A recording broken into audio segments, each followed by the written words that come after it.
Hi friends, this is Sarah from Crafting and Relaxing. Welcome, thank you so much for joining me. Today I'm bringing you my No Paper Left Behind progress report, and you've seen some of it because I did the video showing the journal comparison, so you can go back and see that if you want to see more about those specific journals. And then here's what I have left for paper. I was using the Perry and Peach from DCWV. And I haven't done any more since the beach weekend. So I have 3 complete 12 by 12s and then a lot of scraps. And in here I have a bag of cut aparts that I probably won't use. I'll probably use the back side of them. Different sayings and things that I'm just not a big fan of. Live, laugh, love. Okay, that has been used and used and used and used. So I would either cut it apart and maybe just use one word, or probably use the back, or maybe use a strip of the blue, because it is a very pretty blue. So let's set this aside and I'll just walk you through this journal. After I had made these two, I had quite a bit more paper left. We were looking for ideas, and Andrea and I decided to make, I don't know if we decided, I don't know. It just, late at night, crazy things happen. She was done with her projects, and so we made this journal. The cover is a piece of Jen Hadfield paper, and it's kind of a neat size because we took a 12 by 12 and folded it in half. So the inside and the outside of the cover are exactly the same. Andrea doesn't like stuff on the covers, so she said no. We were making a journal by committee and she voted no. That's fine. I don't have a strong preference one way or the other. Then on the inside we have this Just For You, and we took the pieces of paper and used, some are torn, some we cut with border dies that Noni was kind enough to loan us, and just mixed them up. And it was interesting when we chose the papers because we didn't have contrast left, and I haven't made a journal with so little contrast, but I really like it. And it only has, I think, 8 pages. I found another one when we were done and cleaning up much later. I didn't want to take it apart and sew it back in, but it's pretty neat. So the front one is torn. Then on the inside we have this paper.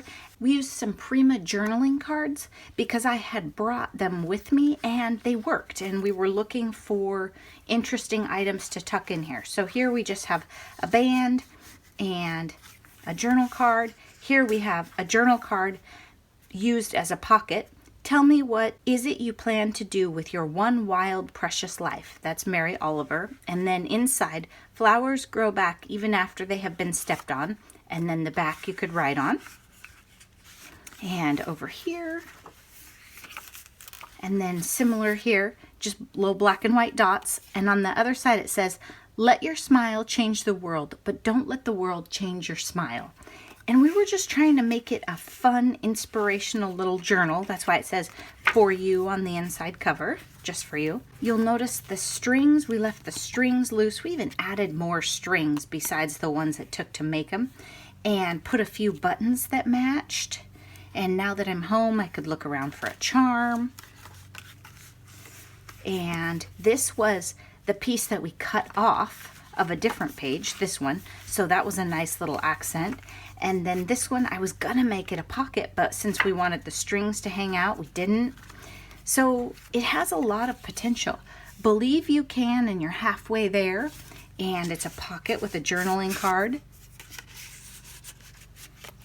I just thought it was a fun way to make a journal completely different than these, and yet same paper. So we have 3 journals and completely different turnouts. Now these do have the Prima cards in them, but that was just because we were looking for stuff that had light coloring. We didn't bring everything with us to the beach.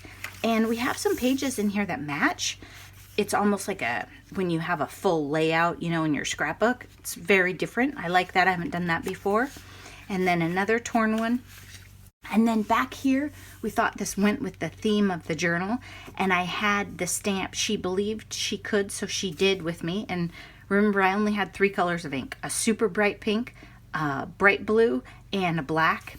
And I think that turned out really nice. And I used my stamp positioner, so I got it stamped right in the square of the pattern. And then we have a little journaling card tucked in right here. So that is our little journal, and the cover is 6x6, and then the insides are smaller. These were the 4-inch, I believe. When I make these, I have 4-inch scraps left. I don't know why they're 4.5. I remember why they're 4.5, because we didn't cut off the branding strip. We used the hole punched part. So I think it's pretty cute. That would be a really fun little brag book for a relative. It would be a really neat and easy gift for a friend, like for a special birthday or a fun graduation gift, or just, I don't know, really, really easy to make and very inexpensive. Not a lot of product there. I hope you liked that, and then I'll have to get back to work on the rest of this. I think I'll probably make some cards. See, I have more pages that are journal size. They got too fat, and I didn't want to add more pages to those journals we were making. So I still have quite a bit more paper. So I don't know if I'll make another journal.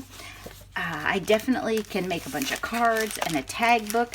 If you guys have any other ideas that you think this paper lends itself well to, let me know. I'm happy to hear it. 36 sheets is a lot, and we're halfway through the month. I hope you're taking time for crafting and relaxing and being easy on yourself. Thanks so much for watching. Bye-bye.